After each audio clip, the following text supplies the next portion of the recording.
Hi everybody, it's Christy here, and today's video is going to be about my work.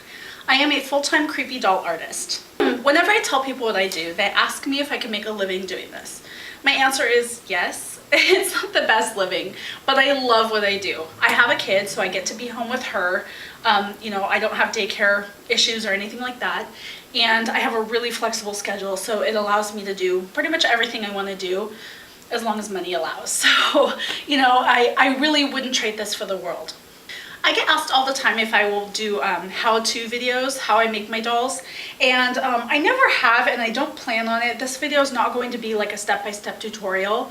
I will show you some of the steps I do take to get the final product, but I'm not going to go step-by-step, and I'm not going to go into what products I use.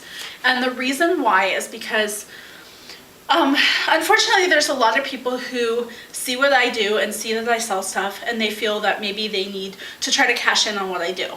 And over the years, there's been a lot of people who have tried to attempt to make dolls like I do, and I'm not going to say if they're successful or not, or anything like that, or what their quality is, but what I will say is that there's certain things that I've developed over the past 10 years that give the effects that I want to give, and the look that I want to give, and I'm not going to share those with anybody because there are people out there who like to steal ideas.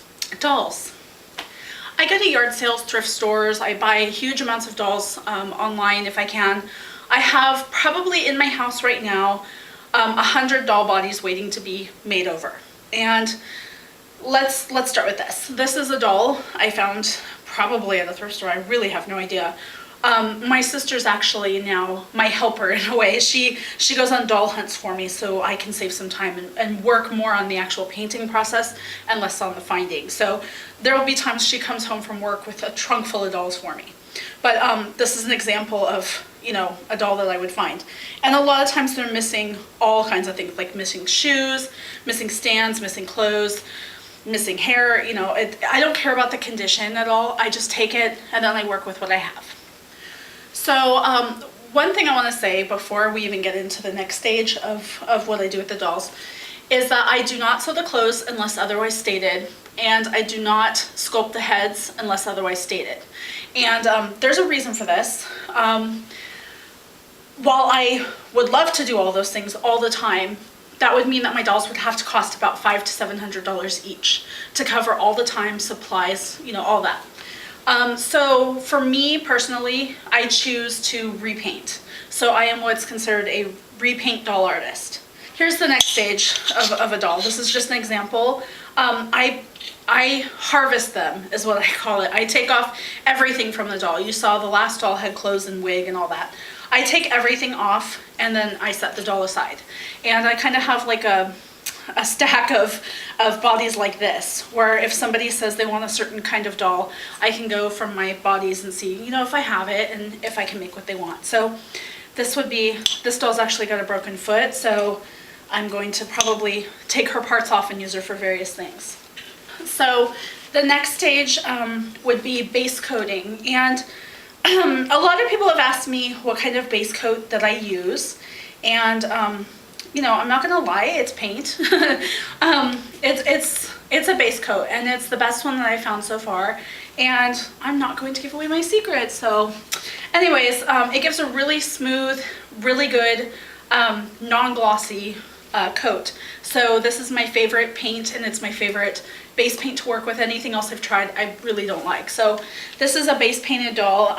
Basically from here I can do the next stage. This is an example of a doll that I've had laying around for a little while, that I've started and not finished. She's going to be, I don't know what she is. I haven't decided yet how I'm going to dress her or what I'm going to do to her.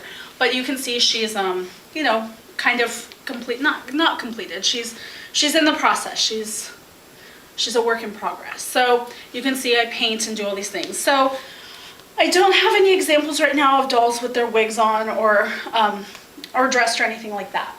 Okay, this is an example of a finished doll. This doll is $80 on my website right now.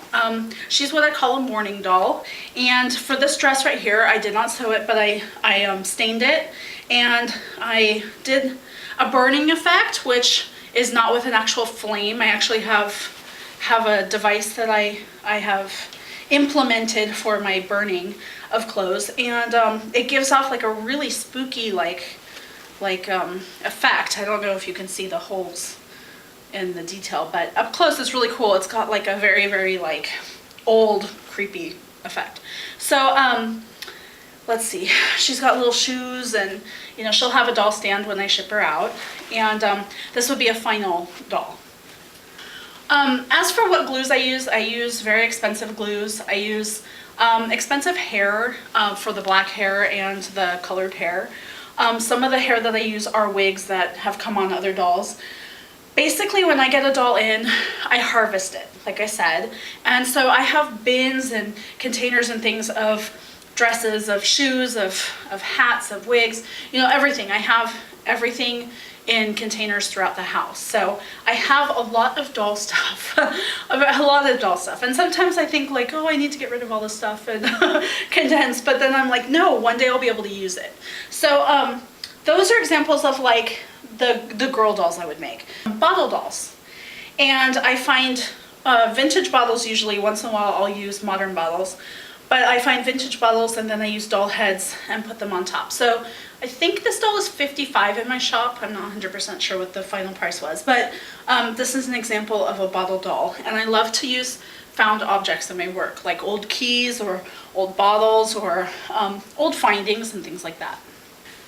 Okay, this is an example of a skull head bunny.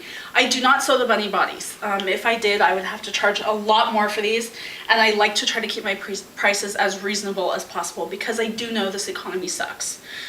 So the skulls I do cast up myself. I have a mold, and they're resin. They are not real. I never had a real skull. I actually would never use real bones in my art. I don't believe in it at all. I love animals, and I could never kill or harm an animal or use their bones in any way for what I do. It's I've had a couple of people recently. I've been making a lot of monkey skull head dolls, and I've had a couple of people kind of freak out on me about the monkey skull. And I just want to say that I never killed the monkey. I never touched a monkey skull. I never came in contact with the dead animal itself. So yeah, that's my thing on animal bones.